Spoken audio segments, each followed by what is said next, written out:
안녕하세요. 이현우 작가입니다. 지금 우리는 후세대들에게 거품만 잔뜩 낀 아파트 공화국을 물려주는 나라가 되었습니다. 이제는 국민들이 먼저 정신을 차려야 합니다. 나라의 미래를 조금이라도 생각한다면 집값은 정상화되어야 하는 게 맞습니다. 평생 월급을 모아서 살 수 없는 가격, 정상이 아닙니다. 그래서 오늘은 지금 언론에서 열심히 또 부동산 상승을 외치고 있는데 왜 이렇게 다급하게 외치고 있는지 이런 이유에 대해서 알아보고 언론의 희망사항과 반대로 부동산 가격이 정상화될 수밖에 없는 이유 같이 알아보도록 하겠습니다. 지금 언론에서 또다시 전국 아파트 상승한다 이런 난리를 치고 있습니다. 지금 언론들이 왜 이렇게 난리를 치냐면은 6월 달에 분양 예정 물량이 쏟아지기 때문입니다. 5만 2천 가구가 넘습니다. 1월에서 5월 사이에 18,000, 2만 이 정도 분양을 했거든요. 그런데 6월에는 2배 넘게 많은 물량을 분양하게 됐어요.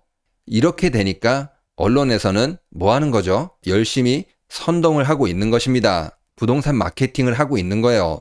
늘 하던 대로 더 오를 것이다. 이런 공포심을 자극하는 거죠. 하지만 지금 실제 상황은 어떤가요? 사람들이 더 이상 속고 있지 않습니다.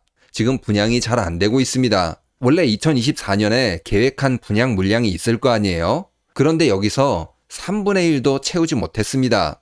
그리고 이 안에서 서울은 13.6%로 더 처참합니다. 서울이 흥행이 안 되고 있다 그 말입니다. 이렇게 되니까 언론들이 다급할 수밖에 없습니다. 아파트 가격이 상승한다고 하는데 솔직히 시세를 조작하고 허위 계약하고 통계도 막 조작하고 이런 것들 엄청 많이 있을 겁니다. 그러고 난 다음에 사람들에게 부동산 상승한다고 선동을 하고 있는 거죠.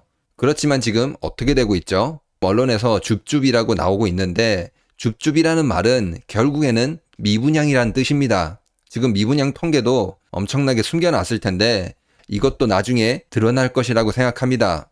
언론들이 굉장히 다급한데 그래도 부동산 가격은 정상화될 수밖에 없습니다.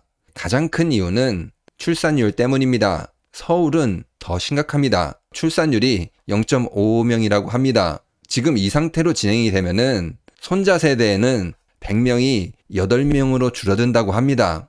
지금 우리가 100명에서 28명으로 줄어드는 그런 구간으로 가고 있어요. 그런데 여기서 누가 부동산을 사려고 할까요? 지금 부동산을 매수하는 사람들은 손자 세대 100명이 8명으로 줄어드는 그런 세상에 살게 될 겁니다. 이때 돼서 누가 부동산을 사주나요? 빈집이 넘쳐나게 될 것입니다. 사실 이런 미래를 다 알고 있기 때문에 사람들이 아무리 정부에서 대출해준다고 해도 가격이 폭등한다. 꿈쩍도 안 하는 것입니다. 그리고 서울 같은 경우에는 지금 인구가 빠르게 유출되고 있습니다. 다 빠져나가고 있어요. 이런 상황에서 부동산 가격이 상승한다? 불가능합니다.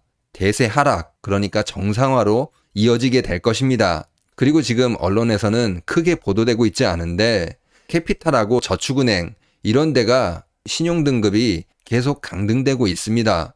지금 저축은행 2위 OK저축은행도 신용등급 강등을 맞았습니다. 3일 정도 됐고 또 한 3일 전쯤에 N캐피탈 여기도 한 10위권 되는데 등급 전망이 부정적으로 바뀌었습니다.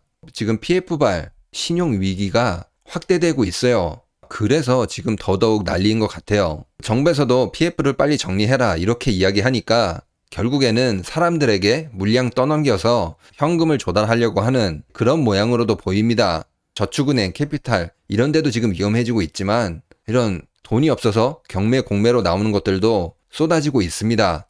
지금 재건축에서 가장 유명한 이 음마아파트 세금이 체납돼서 공매로 나왔습니다. 27억 7천만 원 이렇게 나왔어요. 그러니까 27억 이런 자산을 가지고 있는 사람도 세금을 내지 못해서 경매로 넘어가는 그런 상황이 되었습니다.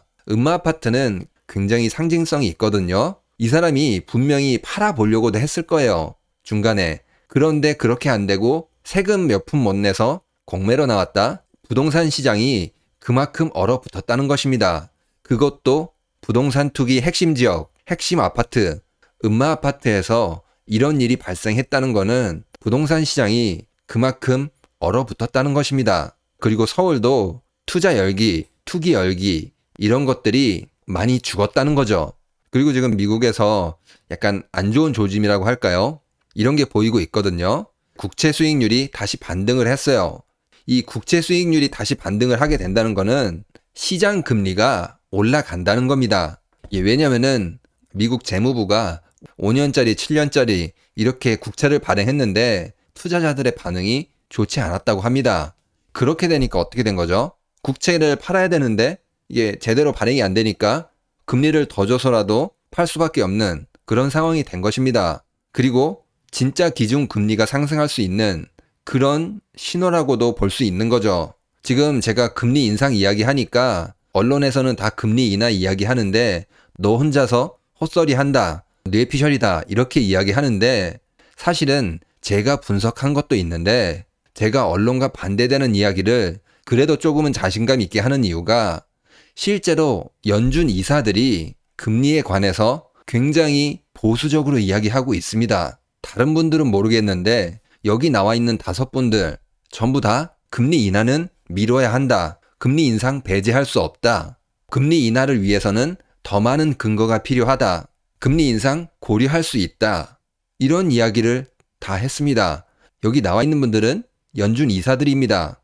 파월이 이분들하고 같이 회의를 해서 금리를 결정하는 거예요. 그래서 저분들 이야기를 제가 종합을 해보고 또 자료도 찾아보고 분석을 해서 최근 들어서 금리 인상 발언들 어떤 내용들이 많이 늘어나고 있다. 이런 이야기를 드리는 것입니다. 저 혼자서 뇌피셜로 아무 생각 없는 청개구리 마냥 반대로 이야기하는 게 아닙니다. 그리고 파월이 금리 인상 안 한다, 배제했다 이렇게 언론에서 말하거나 또 말씀하시는 분들도 있는데 그렇게 말하진 않았거든요. 못을 박지는 않았습니다. 그런 인플레이션이 온다면은 정책 금리를 더 올려야 한다. 이렇게도 이야기하고 다음 정책 금리 조정 때 인상 가능성은 크지 않다. 이렇게 이야기를 했습니다. 파월이 약간 두루뭉실하게 이야기하니까 이게 와전이 돼가지고 우리나라 언론에서는 인상 가능성 크지 않다가 인상하지 않겠다, 내린다. 지금 이렇게 돼버렸더라고요. 완전히 다른 말이 돼버린 거죠. 그만큼 우리나라 언론들이 한심하다는 겁니다. 금리 인상하게 되면은 부동산 가격이 정상화 될 것이지만 잘 준비하시기 바랍니다. 언론들에게 속지 말고 그러면 오늘 내용을 정리해 보면은 지금 언론에서는 엄청나게 부동산 마케팅을 하고 있는데 사실 속을 들여다보면은 6월에 분양 예정 물량이 한 2년 만에 최고치를 찍고 있다. 근데 지금 이미 실적은 좋지 않죠. 그래서 사활을 걸고 통계 조작, 허위 거래, 신고가 조작 이런 것들 모든 수단을 다 동원해서 선동을 하고 있는 것입니다. 그래도 지금 이렇게 미분양이 나고 있는 것이죠. 그리고 지금 신용위기 여기저기서 터지고 있는데 결국에는 이게 시작에 불과하다. 저축은행, 캐피탈, 신용등급 강등을 맞았죠. 앞으로도 신용등급 강등을 맞거나 부도가 나거나 그런 업체들이 늘어나게 될 것입니다. 그리고 지금 미국 시장 금리가 상승하고 있는데 그만큼 연준의 이사들, 파월하고 같이 금리를 결정하는 사람들이 점점 매파적인 시각, 점점 늘어나고 있다. 이제 그것도 알아보았습니다. 그러면 오늘 영상은 여기서 마치도록 하겠습니다. 구독과 좋아요 꼭 부탁드립니다. 감사합니다.